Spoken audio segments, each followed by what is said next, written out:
اما بعد فاعوذ باللہ من الشیطان الرجیم بسم اللہ الرحمن الرحیم انما یرید اللہ لیذہب عنکم الرجس اہل البیت ویطہرکم تطہیرا وقال النبی صلی اللہ علیہ وسلم ترکت فیکم امرین کتاب اللہ وعطرتی او کما قال علیہ الصلاۃ والسلام۔ سامعین محترم، اہل سنت والجماعت کا یہ عقیدہ ہے کہ خلفائے راشدین رضوان اللہ عنہم اجمعین کے بعد عام صحابہ کرام رضوان اللہ عنہم اجمعین سے اہل بیت کرام رضوان اللہ عنہم اجمعین زیادہ افضل ہیں۔ یہی وجہ ہے کہ دین اسلام میں اہل بیت اور صحابہ کرام رضوان اللہ عنہم اجمعین کی عظمت و شان اور بلندی مرتبہ کا کوئی انکار نہیں کر سکتا۔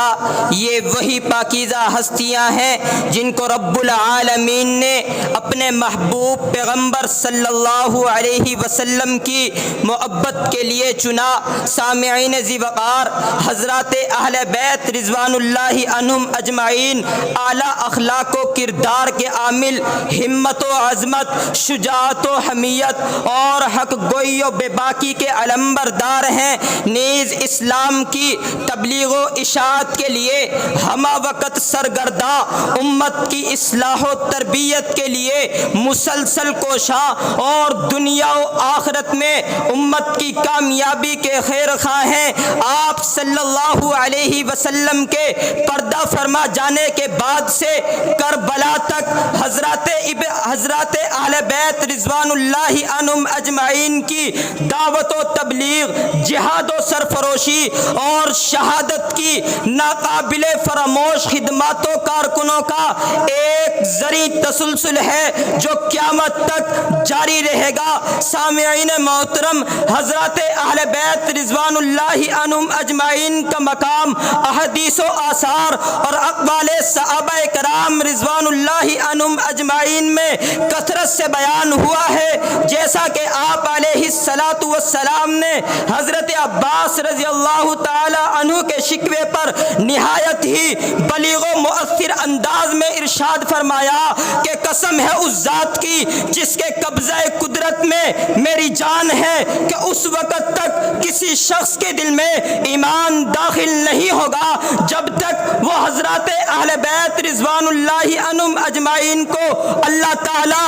اور اس کے رسول صلی اللہ علیہ وسلم کی محبت و خوشنودی حاصل کرنے کے لیے دوست نہیں رکھے گا۔ یہی وجہ ہے کہ قرآن مجید کے بعد حضرات اہل بیت رضوان اللہ عنہم اجمعین ہی اطاعت و اقتداء کے قابل ہیں۔ چنانچہ آپ علیہ الصلاۃ والسلام نے امت مسلمہ کو جمع کر کے یہ مژدہ سنایا کہ میں دنیا سے جا رہا ہوں مگر تمہارے درمیان دو چیزیں چھوڑ کر جا رہا ہوں، ایک قرآن مجید اور دوسرے اپنے خاندان کو۔